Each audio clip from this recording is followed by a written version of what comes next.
মনে রেখো একটা কথা, যেদিন তোমার বিবাহ হবে সেদিন থেকে তুমি তোমার মাকে আর ভালোবাসতে পারবে না। যেদিন বউ বাড়িতে আসবে সেদিনই তোমার মাকে আর তুমি ভালোবাসতে পারবে না। পরিস্থিতি তোমার উল্টে যাবে। দিন যত যাবে পরিবেশ তত জটিল হবে।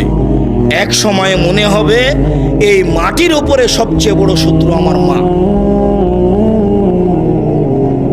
আর তোমার মা যা বলে সবই উল্টা কথা বলে, উল্টা বলে, এই কথাও ঠিক।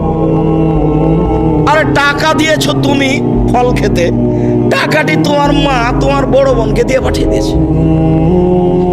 মা সেদিন যে টাকা দিলাম, ও টাকা খরচ হয়ে গেছে, কি করলেন? টাকা তোর বড় বোনকে দিয়ে দিয়েছি। আরে আমি আপনাকে ফল খেতে দিলাম, টাকা দিলাম ফল খাওয়ার জন্য, আর আপনি টাকা দিয়ে দিলেন মানে? অবাক। আপনার ছেলে আর আপনার বড় ভাইয়ের বড় বোনের ছেলে এক জায়গাতে খেতে বসেছে, তো আপনার মা বড় মাছের টুকরা আপনার বোনের ছেলের পাতায় তুলে দিয়েছে। এইটা আপনার বউ দেখেছে এবার রাতে। হ্যাঁ, তোমার মা এরকম, তোমার মা তোমার বোনের ছেলেকে ভালোবাসে। আমি রান্না করলাম কষ্ট করে, বড় মাছের টুকরাটা তোমার বোনের ছেলেকে দিয়ে দিল, আমি এগুলো সহ্য করতে পারি না। কত কি! আপনি সন্ধ্যায় এসে দেখছেন আপনার মা বিছানে পেশাব করেছে, উঠতে পারে না, বিছান গন্ধ করছে। আপনি বলছেন, হ্যাঁ তুমি আমার মায়ের বিছানা পরিষ্কার করনি, আমার মায়ের চাদরটা ধুয়ে দাওনি। তখন আপনার বউ বলছে, তোমার মাকে তুমি দেখো, তোমার মায়ের বিছানা তুমি পরিষ্কার করো। ওই ঘরে ঢুকলে তোমার মা আমাকে অকথ্য ভাষায় গালি দেয়, আমি তোমার মাকে দেখবো মানে? আপনার মা অকথ্য ভাষায় গালি দেয়, এই কথাও ঠিক। নেন, এবার কি করবেন?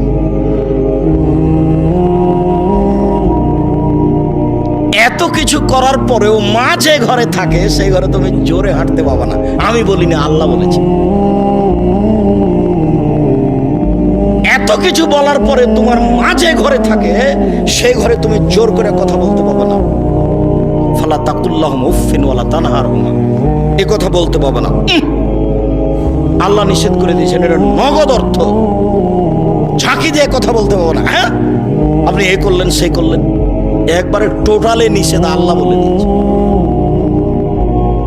অফিস লাহমা জানা হাজুল, হাত নিচু করে যেতে হবে।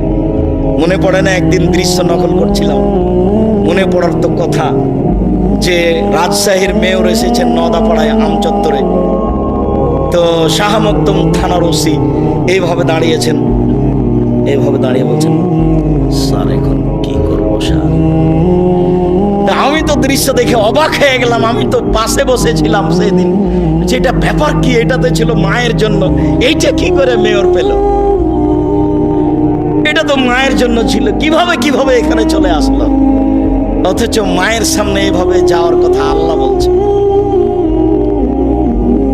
আবার বলছেন শেষের দিকে, অকুল রব্বির হামহুমা কামা রাব্বায়ানি সগীরা, হে আল্লাহ তুমি আমার পিতা মাতাকে ওইভাবে দেখো বাল্য অবস্থায় আমাকে যেভাবে দেখেছিল, যার কারণে আপনাকে আমি সলাতের শেষে সালাম ফিরার পূর্বে একটা দোয়া পড়ার জন্য পরামর্শ দিয়েছি, মনে আছে কি? রব্বির হামহুমা কামা রাব্বায়ানি সগীরা। আর এটা যেন মনে থাকে, এর জন্য কি বলেছি বলেন তো দেখি?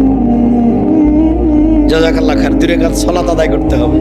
2 রাকাত সালাত আদায় করে আল্লাহকে বলতে হবে, আল্লাহ তুমি আমাকে এই দোয়াটা বলার তৌফিক দান করো, আমি যেন না ভুলি।